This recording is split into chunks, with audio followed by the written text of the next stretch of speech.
حضرت فاطمہ رضی اللہ عنہ فرماتی ہیں کہ ایک رات خواب میں ابا جان آئے، میں دیکھتے ہی رونے لگ پڑا۔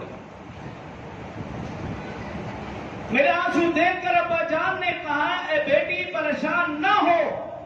میں آپ کو لینے کے لیے آیا ہوں۔ خاتون جنت نے بھی کہا، ابا جان اب مجھ سے بھی مزید جدائی برداشت نہیں ہوتی۔ روایات میں لکھا ہے حضرت فاطمہ وہ رات پھر سو نہ سکی۔ خواب دیکھنے کے بعد صبح ہوئی، سب سے پہلے گھر کی صفائی ستھرائی کا انتظام کیا، ہر چیز کو طریقے کے ساتھ رکھا سجایا، اور اپنے تمام بچوں کو نہلایا دھلایا، ان کو صاف ستھرے کپڑے پہنائے، حسن حسین رضی اللہ عنہما کو خوب سنوارا سجایا، کبھی ان کے زلفیں بناتی، کبھی ان کے چہرے پہ ہاتھ رکھتی، گویا ان کے سامنے کربلا کے ریگزار سامنے تھے کہ آج میں حسن حسین خاص طور پر حسین کے چہرے کے صاف کر لوں، کل کربلا کے میدان میں نہ جانے حسین کے چہرے سے کوئی مٹی صاف کرنے والا ہوگا یا نہیں۔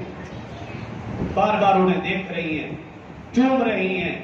اور ان کے چہرے پر ہاتھ پھیر رہی ہیں، ان کی زلفیں سنوار رہی ہیں، ان کو بوسو کنار کر رہی ہیں، اور پھر بڑی بیٹی حضرت زینب رضی اللہ عنہا سے بار بار کہہ رہی ہیں، اے بیٹی اپنے بھائیوں کا خیال رکھنا، اے بیٹی بھائیوں کا خیال رکھنا۔ تمام بچوں کو جمع کیا، انہیں کچھ نصیحتیں کی، کچھ وصیتیں کی۔ اسی دوران حضرت علی المرتضی رضی اللہ عنہ صبح کے گئے ہوئے جب تشریف لے گھر، اور یہ دیکھ کر حیران رہ گئے کہ صفائی ستھرائی کا اعلیٰ انتظام، ہر چیز کو طریقے کے ساتھ سجا کے رکھا ہوا۔ اور پھر جب حضرت فاطمہ الزہرا رضی اللہ عنہ کے قریب ہوا، دیکھا بچوں کو بھی خوب سنوارا گیا ہے، سجایا گیا ہے، انہیں صاف ستھرے کپڑے پہنائے گئے، تو آ کر پوچھا، اے خاتون جنت خیریت تو ہے؟ یہ پوچھ رہا تھا۔ حضرت فاطمہ رضی اللہ عنہ کی آنکھوں سے آنسو جاری ہو گئے، کہا رات کو خواب میں ابا جان آئے تھے، اب میرے جانے کا وقت قریب آ چکا۔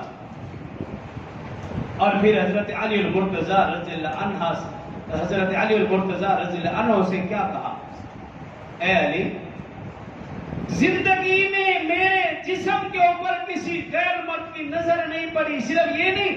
کہا زندگی میں کسی غیر مرد نے میرا سایہ تک نہیں دیکھا، میں چاہتی یہ ہوں کہ میری میت کو بھی کوئی غیر مرد نہ دیکھ سکے، اس لیے میرا جنازہ رات کو اٹھانا